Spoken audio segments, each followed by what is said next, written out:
말라기 1장 함께 읽겠습니다. 여호와께서 말라기를 통하여 이스라엘에게 말씀하신 경고라.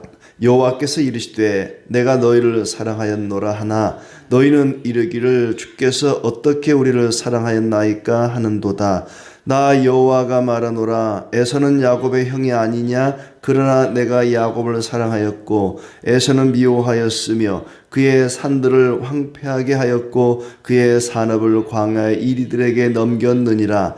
에돔은 말하기를 우리가 무너뜨림을 당하였으나 황폐된 곳을 다시 쌓으리라 하거니와 나 만군의 여호와는 이르노라. 그들은 쌓을지라도 나는 헐리라. 사람들이 그들을 일컬어 악한 지역이라 할 것이요 여호와의 영원한 진노를 받은 백성이라 할 것이며 너희는 눈으로 보고 이르기를 여호와께서는 이스라엘 지역 밖에서도 크시다 하리라. 내 이름을 멸시하는 제사장들아, 나 만군의 여호와가 너희에게 이르기를 아들은 그 아버지를 종은 그 주인을 공경하나니 내가 아버지일진데 나를 공경함이 어디 있느냐? 내가 주인일진데 나를 두려워함이 어디 있느냐 하나 너희는 이르기를 우리가 어떻게 주의 이름을 멸시하였나이까 하는도다. 너희가 더러운 떡을 나의 제단에 드리고도 말하기를 우리가 어떻게 주를 더럽게 하였나이까 하는도다. 이는 너희가 여호와의 식탁은 경멸히 여길 것이라 말하기 때문이라. 만군의 여호와가 이르노라. 너희가 눈먼 희생 제물을 바치는 것이 어찌 악하지 아니하며 저는 것 병든 것을 드리는 것이 어찌 악하지 아니하냐? 이제 그것을 너희 총독에게 드려보라. 그가 너를 기뻐하겠으며 너를 받아주겠느냐? 만군의 여호와가 이르노라. 너희는 나 하나님께 은혜를 구하면서 우리를 불쌍히 여기소서 하여 보라. 너희가 이같이 행하였으니 내가 너희 중 하나인들 받겠느냐? 만군의 여호와가 이르노라. 너희가 내 제단 위에 헛되이 불사르지 못하게 하기 위하여 너희 중에 성전문을 닫을 자가 있었으면 좋겠도다. 내가 너희를 기뻐하지 아니하며 너희가 손으로 드리는 것을 받지도 아니하리라. 만군의 여호와가 이르노라. 해 뜨는 곳에서부터 해 지는 곳까지의 이방 민족 중에서 내 이름이 크게 될 것이라. 각처에서 내 이름을 위하여 분향하며 깨끗한 제물을 드리리니 이는 내 이름이 이방 민족 중에서 크게 될 것임이니라. 그러나 너희는 말하기를 여호와의 식탁은 더러워졌고 그 위에 있는 과일 곧 먹을 것은 경멸히 여길 것이라 하여 내 이름을 더럽히는도다. 만군의 여호와가 이르노라. 너희가 또 말하기를 이 일이 얼마나 번거로운고 하며 코웃음치고 훔친 물건과 저는 것 병든 것을 가져왔느니라. 너희가 이같이 봉헌물을 가져오니 내가 그것을 너희 손에서 받겠느냐? 이는 여호와의 말이니라. 짐승 떼 가운데 수컷이 있거늘 그 서운하는 일에 흠 있는 것으로 속여 내게 드리는 자는 저주를 받으리니 나는 큰 임금이요 내 이름은 이방 민족 중에서 두려워하는 것이 됨이니라. 만군의 여호와의 말이니라. 아멘. 예, 반갑습니다. 오늘도 주님 은혜 가운데 즐겁고 복된 날 되기를 축복합니다. 이제 구약 성경의 마지막 책 말라기 말씀인데 말라기의 말씀을 통해서 하나님의 사랑이 얼마나 크고도 많은지, 그에 비해서 이스라엘 백성들이 하나님께 얼마나 무관심했는지, 그런 하나님의 사랑과 백성들의 무관심, 무심함을 서로 대비해서 보여주는 그런 말씀입니다. 역시 스가랴와 같이 포로 이후에 이스라엘 백성들이 바벨론 포로에서 돌아온 이후에 그들이 어떻게 하나님께 예배했고 하나님을 어떻게 대했는지를 볼 수 있는 대목입니다. 말라기를 통한 이스라엘에 대한 하나님의 경고의 말씀입니다. 그들의 형식적인 신앙생활, 형식적인 예배생활을 질타하는 그런 말씀이죠. 2절에 보시면 내가 너희를 사랑하였노라. 하나님께서 그 백성들에게 내가 너희를 사랑하였노라 말씀하시니까 그들이 말하기를 주께서 어떻게 우리를 사랑하셨나이까? 대드는 거죠. 언제 우리를 사랑하셨나이까? 우리를 사랑하셨으면 우리가 지금 이 모양 이 꼴이겠습니까? 내가 너희를 사랑하였노라 했더니 어떻게 주께서 우리를 사랑하셨나이까? 지금 우리가 보십시오. 포로에서 돌아와서 집도 없고 땅도 없고 헐벗고 굶주리고 포로에서 이제 돌아왔습니다. 이게 주님이 사랑하신 겁니까? 라고 주님께 지금 따지듯이 묻는 거예요. 어떻게 우리를 사랑하셨나이까? 그러자 하나님께서 하시는 말씀, 내가 야곱을 사랑하였고 에서는 미워하였다. 내가 야곱을 사랑하였고 에서는 미워하였다. 쌍둥이 형제죠. 야곱과 에서. 이삭의 두 쌍둥이 아들인데 하나님께서 내가 야곱을 사랑하였고 에서는 미워하였다. 이렇게 얘기합니다. 야곱은 하나님께서 복을 주시고 에서는 내버림을 당했죠. 두 아브라함의 자손들이지만 그러니까 이런 거죠. 이스라엘 백성들이 생각할 때는 하나님이 우리를 사랑하신 것은 우리의 조상 아브라함이 하나님을 사랑했기 때문에 그에 대한 보상으로 잘해준 거지 괜히 하나님이 잘해준 거 아니지 않습니까? 하나님이 우리를 사랑하신 것은 하나님을 사랑했기 때문에 하나님께 아브라함이 뭔가 해드렸기 때문에 그에 대한 보상으로 우리를 사랑하신 것이지 멀쩡한 우리를 사랑하지는 않은 거 아닙니까? 이스라엘 백성들은 뭔가를 착각했습니다. 아브라함이 하나님께 뭘 잘해드리고 뭔가를 했기 때문에 그에 대한 대가로 보상을 주신 거라고 생각했습니다. 그런데 하나님께서 이제 말씀하시는 거죠. 야, 그렇다면 똑같은 아브라함의 후손인데 왜 야곱은 사랑했고 에서는 미워했겠느냐? 그러면서 이제 그 뒤에 에서의 후손들을 어떻게 하나님이 미워했는가를 이야기하죠. 에돔을 무너뜨리자 그들이 다시 싸울지라도 내가 다시 헐어버리겠다. 사람들이 에돔을 가리켜 영원한 진노를 받은 백성이라 말한다. 그러면서 눈으로 보고 여호와께서는 이스라엘 지역 밖에서도 크시다 할 것이다. 두고 에서의 후손인 에돔 백성은 하나님께 미움을 받습니다. 그러니까 만약에 아브라함이 하나님께 뭔가 잘해드려서 그에 대한 보상으로 이스라엘 백성들을 하나님이 사랑한 것이라면 말이 안 되잖아요. 왜 똑같은 아브라함의 자손인데 야곱은 사랑하고 에서는 미워했냐는 겁니다. 하나님께서 지금 답을 주시는 거예요. 말하자면 내가 야곱을 사랑하고 그 야곱의 후손인 너희를 사랑한 것은 너희가 행한 일에 대한 대가, 보상이 아니다. 일방적인 하나님의 사랑인 거죠. 너희가 잘나서 사랑한 게 아니다. 너희가 뭔가 내놓을 게 있고 자랑할 게 있어서 너희를 사랑하고 너희에게 복을 준 게 아니고 하나님의 일방적인 사랑이라는 겁니다. 이게 이제 우리가 흔히 말하는 아가페 사랑이죠. 부모가 자식을 사랑하듯이 부모가 자식을 사랑하는데 뭔가 공부를 잘하고 뭔가 잘하고 보상을 받을 만한 그런 대가를 받을 만한 일이 있어서 자식을 사랑하는 게 아니죠. 그냥 내 자녀니까 내가 사랑하는 겁니다. 시험 80점 이상 맞으면 밥 주고 그 이하 맞으면 너 밥 안 줘. 굶어. 그럴 수는 없죠. 빵점을 맞아도 부모는 자식을 밥을 주잖아요. 사랑이죠. 그게 뭔가 이유가 없습니다. 그냥 사랑하는 거죠. 이스라엘 백성들은 자기들이 뭔가 잘나서 우리 조상 아브라함이 하나님께 뭔가 잘해서 보상 주는 줄 알았어요. 그게 아니라는 겁니다. 하나님은 그들을 그렇게 일방적으로 사랑하십니다. 그들만 사랑하는 것이 아니라 우리를 그렇게 사랑하십니다. 그의 아들 독생자를 십자가 죽음에 내어주시기까지 그렇게 우리를 사랑하십니다. 내가 사랑받을 만한 조건, 자격 전혀 없습니다. 그렇게 하나님 우리를 사랑하신다. 또 그렇기 때문에 다른 형제자매를 비난하고 비방할 필요도 없습니다. 나는 잘났고 너는 못났고 전혀 우리에게는 그런 것이 없고 또 그럴 만한 자격도 없습니다. 그 다음에 6절부터는 제사장들에게 뭔가 책망을 합니다. 하나님을 멸시하는 제사장들에게 내 이름을 멸시하는 제사장들아 하면서 말씀하죠. 왜 나를 공경하지 않으며 두려워하지 않느냐 말했더니 이번에도 그들이 대답하기를 우리가 어떻게 주의 이름을 멸시하였나이까? 하나님, 우리가 하나님을 멸시했다니요. 하나님을 공경하지 않았다니요. 무슨 얘기입니까? 우리는 예배를 한 번도 빠져본 적이 없습니다. 열심히 제사를 잘 드렸습니다.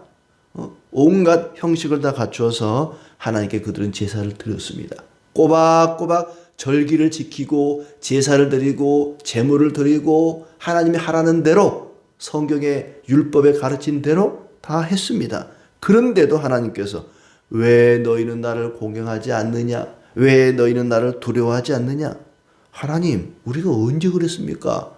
우리 열심히 했습니다.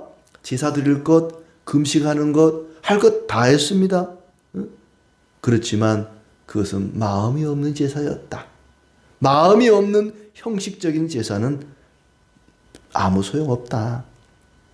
7절에 더러운 떡을 드리고도 우리가 어떻게 주를 더럽게 하였나이까 한다는 거죠. 여호와 식탁은 경멸히 여길 것이다 하면서 눈 벌고 절고 병든 희생 제물을 드리는 것이 어찌 악하지 않으냐. 너희 총독에게 너희 지도자에게 그런 걸 드려봐라. 좋아하는지. 하나님께 은혜를 구하면서 불쌍히 여겨달라고 말한들 내가 들어주겠느냐. 그러니까 율법에 온전한 제물을 드리도록 했습니다. 흠이 없는 것으로. 하나님께 제물을 드리려거든 어린 양을 데려다가 보름 동안 묶어놓고 이게 혹시 어디 흠 있는 건 아닌지, 눈이 먼 건 아닌지, 다리가 저는 건 아닌지, 어디 상한 데는 없는지 잘 살펴서 정말 가장 좋은 것, 어린 양 중에서도 최상의 어린 양, 흠 없는 양을 드려야 되는데 그들은 그렇게 하지 않았다는 거죠. 눈 멀고 절고 병든 희생 제물을 드리는 것이 어찌 악하지 않느냐. 그러니까 그들은 할 건 했다는 거죠. 양을 드리고 송아지를 드리고 우리는 제물을 드렸습니다. 꼬박꼬박 절기를 지켰습니다. 우리가 하나님께 못 해드린 게 뭐가 있습니까? 다 하지 않았습니까? 그런데 하나님이 보실 때는 그것은 나를 공경한 게 아니다. 나를 두려워하는 것도 아니다. 그걸 너희 총독에게 드려봐라. 과연 좋아할지. 나에게 은혜를 달라고 불쌍히 여겨달라고 말하면서 그런 제물을 갖다 드리면 내가 받겠느냐. 하나님께서 그들을 비꼬는 거죠. 한번 해봐라. 그 좋아할지. 10절에 보면 차라리 성전 문을 닫을 자가 있었으면 좋겠다. 차라리 예배당 문을 걸어 잠그는 자가 있었으면 좋겠다. 너희들이 안 왔으면 좋겠다 하는 거예요. 야, 이런 말씀을 우리에게 하신다면, 야, 너 교회 안 왔으면 좋겠어. 하나님이 이런 말을 한다면 얼마나 그 참 저주의 말 같지 않습니까? 성전 문을 닫을 자가 있었으면 좋겠다. 너희를 기뻐하지 아니하며 손으로 드리는 것을 받지 아니하리라. 진심이 없는 예물은 하나님이 기뻐하지 않습니다. 차라리 드리지 않는 게 더 좋다. 진심이 없는 예배 차라리 안 오는 게 더 좋다. 형식적으로만 몸만 오는 그런 예배 나는 기뻐하지 않는다. 오히려 11절에 보면 이방 민족 중에서 내 이름이 크게 될 것이라. 각 처에서 내 이름을 위하여 분향하며 깨끗한 제물을 드리리니 이는 내 이름이 이방 민족 중에서 크게 될 것임이라. 너희가 그런 식으로 형식적으로만 하나님 양 드리세요. 양 가져왔습니다. 송아지 드세요. 송아지 가져왔습니다. 형식적으로만 드리는 예배, 너희가 그런 예배 드리는 동안에 오히려 이방 민족 중에서 내 이름이 크게 될 것이다. 오히려 이방 중에서 진심으로 예배하는 자들이 일어날 것이다. 유대인인 이스라엘 백성인 너희가 형식적으로 마음이 없는 예배 드리는 동안에 이방인 중에서 진심으로 예배하는 자들이 일어날 것이다. 이스라엘은 하나님의 이름을 더럽혔다는 것이죠. 여호와의 식탁은 더러워졌고 그 위에 있는 먹을 것은 경멸할 것이다. 13절에 그들이 제사를 드리면서 하는 말이 이 일이 얼마나 번거로운고 하며 코웃음 치고 훔친 물건과 저는 것 병든 것을 가져왔느니라. 아이고 귀찮아 죽겠네. 오늘도 또 제사 드려야 되네. 어제도 드렸는데 오늘도 드리고 이게 뭐야. 에이 그냥 뭐 하라니까 해야지 뭐 하고 코웃음 치면서 코웃음을 치며 이 일이 얼마나 번거로운 거 말하면서 훔친 것, 저는 것, 병든 것을 가져오는데 내가 그걸 받겠느냐. 내가 무슨 우상처럼 가만히 서 있는 목석이냐. 내가 바보인 줄 아느냐. 너희가 그렇게 코웃음 치면서 비꼬듯이 훔친 걸 가져오고 저는 것, 병든 걸 가져오는데 내가 그걸 받겠느냐. 짐으로 여기고 억지로 드리는 것, 예배를 짐으로 여기고 마음이 없이 억지로 하라니까 안 하면 저주받을 것 같으니까 드리는 것, 그런 걸 하나님이 받겠느냐. 14절에 흠 있는 것 속여드리는 자는 저주를 받으리니 큰 임금이요 하나님의 이름이 이방 민족 중에서 두려워하는 것이 되기 때문에 너희가 마음이 없는, 진심이 없는 그런 재물 하나님은 받지 않는다. 이스라엘 백성들이 포로에서 돌아온 이후에 어떤 상황이었는지를 얘기해 주고 있습니다. 이제 뒤에 3장 가면은 11조 얘기도 하죠. 그 백성들이 11조를 제대로 드리지 않았다는 거예요. 그러다 보니까 성전에서 봉사하는 레위인들은 그 11조를 가지고 생활하고 먹고 사는데 11조를 백성들이 하지 않으니까 이 레위인들이, 성전 봉사하는 레위인들이 성전을 내팽개치고 논밭에 가서 일을 하는 겁니다. 그래서 성전은 비게 되죠. 그 빈자리를 이방인들이 와서 꿰찬 거예요. 이방인들이 꿰차고는 백성들이 가지고 오는 이 짐승들, 아주 좋은 희생제물을 가져오거든요. 그런데 흠없는 그 희생제물은 뒤로 빼돌리는 겁니다. 팔아먹는 거예요. 비싼 값에 팔고 오히려 하나님께는 흠 있는 것, 눈먼 것, 저는 것, 흠 있는 희생제물을 드리면서 하나님 이거 받으십시오 하고 일부 제사장들과 이방인들이 결탁을 해서 백성들이 가지고 온 흠없는 아주 좋은 최상품의 희생제물은 뒤로 빼돌려 돈벌이를 하는 겁니다. 그리고 하자 있는 것을 갖다 바치는 거죠. 8절에 보면 만군의 여호와가 이르노라 너희가 눈먼 희생제물을 바치는 것이 어찌 악하지 아니하며 저는 것 병든 것을 드리는 것이 어찌 악하지 아니하냐. 너희 총독에게 들어보라. 그가 너희를 기뻐하는지. 사람도 기분 나쁠 텐데 사람도 상한 음식을 드리면 뭐 곰팡이 쓸고 뭐 심지어 요즘 소비 기간이 지난 음식 주면은 기분 나쁘잖아요. 사람도 흠 있는 것 주면 기분 나쁜데 나에게 그런 걸 드릴 수 있느냐. 포로 이후에 이스라엘 백성들의 상황이 그 포로 이전과 다르지 않았다는 것입니다. 이스라엘 백성들이 포로로 잡혀가게 된 이유가 하나님에 대한 이런 불손한 마음이 없는 예배, 형식적인 제사 이런 것 때문에 그들이 망했는데 포로를 겪고 나서도 그전과 다르지 않았다. 레위인 또 제사장들을 세워서 하나님을 섬기게 했지만 그들에게는 어떤 희망도 없다. 구약의 결론은 그거죠. 인간에게는 희망이 없다. 사람은 어떤 행위로도 어떤 삶으로도 그들의 죄를 용서받을 길이 없다. 그래서 이제 마태복음 구원자 예수 그리스도에게로 넘어가는 거죠. 예수님만이 우리의 희망이다 하면서 말라기 이후에 이제 마태복음이 시작이 되는 것입니다. 희망을 이야기하죠. 11절에 해 뜨는 곳에서부터 해 지는 곳까지의 이방 민족 중에서 내 이름이 크게 될 것이다. 이방 민족 중에서 하나님의 이름이 높임을 당하고 영광을 받게 될 것이다. 이제 교회 시대로 오게 되면 많은 이방인들이 오히려 하나님의 이름을 높이고 경배하고 예배하는 그런 시대로 넘어가게 됩니다. 진심이 담기지 않는 형식적인 제사, 형식적인 예배 하나님이 기뻐하지 않습니다. 그들은 하나님을 골동품 취급했습니다. 귀하기는 귀하지만 우리에게는 아무 도움이 안 되는 진열장에 가만히 모셔놓고 한 번씩 눈으로 쳐다보는 뒷방 늙은이라는 말을 쓰죠. 집안에 나이 많은 어르신들이 있는데 참 뭐 사람을 죽일 수는 없고 그냥 뒷방에 가둬놓고 하루 세 끼 꼬박꼬박 밥은 챙겨주는 겁니다. 제가 어머니께 못해드린 게 뭐가 있습니까? 꼬박꼬박 밥은 챙겨드리지 않았습니까? 그런데 마음은 없는 거죠. 언제 죽나 뭐 이런 마음 가지고 있으면서 마음은 전혀 없으면서 형식적으로 할 건 다 하는 거예요. 밥도 챙겨드리고 뭐 고기도 가끔 해드리고 할 건 해드리는데 마음은 없는 하나님을 그런 뒷방 늙은이 취급한다는 겁니다. 제사 드릴 것 다 드립니다. 제물 드립니다. 뭐 예배 드릴 것 다 해요. 그런데 마음은 없는 것입니다. 하나님은 그런 거 기뻐하지 않는다. 이방신은 우상은 뭔가를 드리면 그 우상이 좋을 수 있습니다.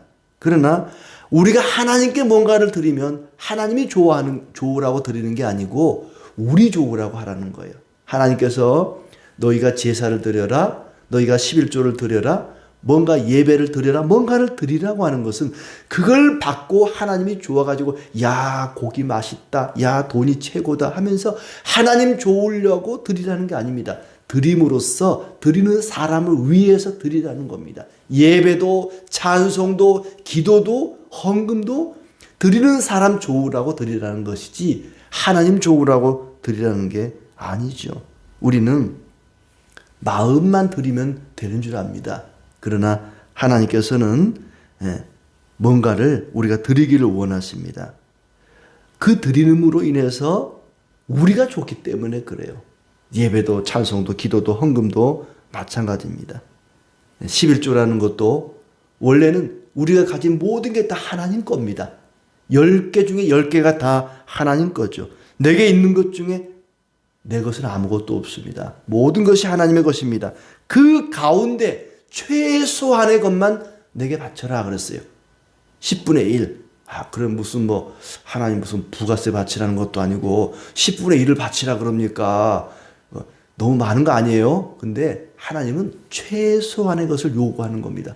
10개 다 내 거야. 근데 너 9개 가져. 나 하나만 줘. 이게 모든 걸 다 달라고 해야 맞는데 그 중에 하나만 달라는 10개 중에 하나만 달라는 거죠. 최소한의 것을 요구하는 겁니다. 거기에다가 우리의 마음을 담아 드리는 것. 이것을 하나님은 기뻐하십니다. 그러니까 하나님이 돈이 필요해서 달라는 게 아니고 마음을 보시는 거기 때문에 하나님은 내가 드린 것보다 훨씬 더 많은 것을 주십니다. 되갚아 주십니다. 그게 이제 3장에 나오는 말씀이죠. 우리가 헌금이 되었던 예배가 되었던 기도가 되었던 찬송이 되었던 진심을 다해 하나님께 드릴 때 하나님께서 기뻐하십니다. 얼마나 많이 드리느냐, 얼마나 오래 예배했느냐 그것이 중요한 게 아니라 영과 진리로 진심으로 예배하고 기도할 때 하나님 기뻐하시고 우리에게 복을 주실 것입니다. 그렇게 오늘도 진심을 다해 하나님께 기도하는 그런 복된 날 되기를 축복합니다.